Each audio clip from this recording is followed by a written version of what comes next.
बापानं लक्ष पुरव करायचं. काय झालं, एका कसायानं एका ब्राह्मणाची गाई हिसकावून घेतली, गरीब ब्राह्मणाची गाय, आणि त्या गाईला कापण्या करता तो कसाई घेऊन चालला होता. तो गरीब ब्राह्मण त्या कसाईला हात जोडत होता, विनंती करत होता, नका हो, माझी गाई घेऊ नका. अहो, हिंदू धर्मात आपण तिला आई म्हणतो, 33 कोटी देवाची आई आहे, मी तुमच्या पाया पडतो, तिला घेऊ नका. हजारो लोक तो तमाशा बघत होते महाराज, पण एकाचीही त्या कसायला अडवायला हिंमत झाली नाही. छत्रपती शिवाजी महाराजांचं वय वर्ष 13. हा जो मुलगा आहे ना, याच्या वयाचे 13 वर्षाची शिवाजी महाराज. आणि राजांना कळालं, राजे त्या ठिकाणी आले.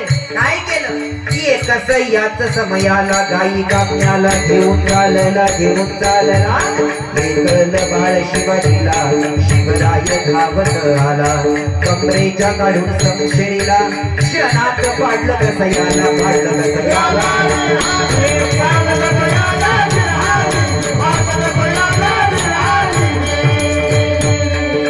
होते शिवाजी राजा,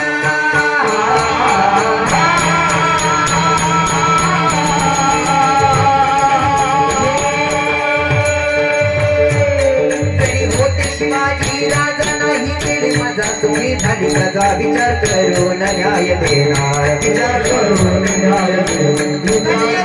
ते शिवाजी महाराज,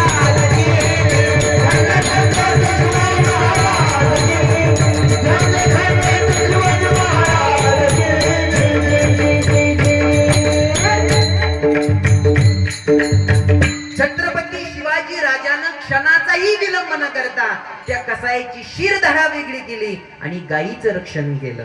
माय बापांनो, कशा करता सांगतोय मी, जरी आपण गाय बघितली असेल, कसाईनं विचारलं गाय बघितली का, बघितली तरी सांगू नये का, अर्ध्या त्या गोहत्येच्या पातकाला जबाबदार तुम्ही आपण असू, म्हणून काही गोष्टी विचारल्या तरीही सांगू नये. जगद्गुरु तुकोबराय जी गोष्ट सांगतायत ती तुमच्या आमच्या हिताची आहे. जी गोष्ट सांगतायत त्या गोष्टी माग तुमचं आमचं हित आहे. एखादा विनाकारण बडबड करू लागला आणि आपण त्याचं ऐकू लागलो, मनोरंजन करू लागला, आपण नुसतं हसू लागलो, पण त्याचा आपल्याला जर फायदा होत नसेल ना महाराज, ते नाही ऐकलेलं परवडतं. जगद्गुरु तुकोबराय नाही, ज्ञानोबापासून तुकोबरायापर्यंत महाराष्ट्र हा संतांचा देश आहे. काय केलं संतांनी, लोकोद्धाराचं महान मंदिर उभारलं महाराज.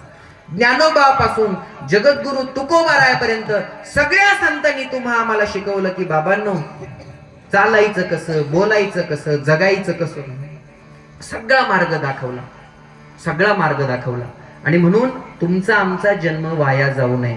आता माता भगिनी भरपूर आहेत, वाया जाऊ नये याच्या करता एक उदाहरण सांगतो बरं का. सगळ्यांनी भजन करा, विठ्ठल विठ्ठल विठ्ठल.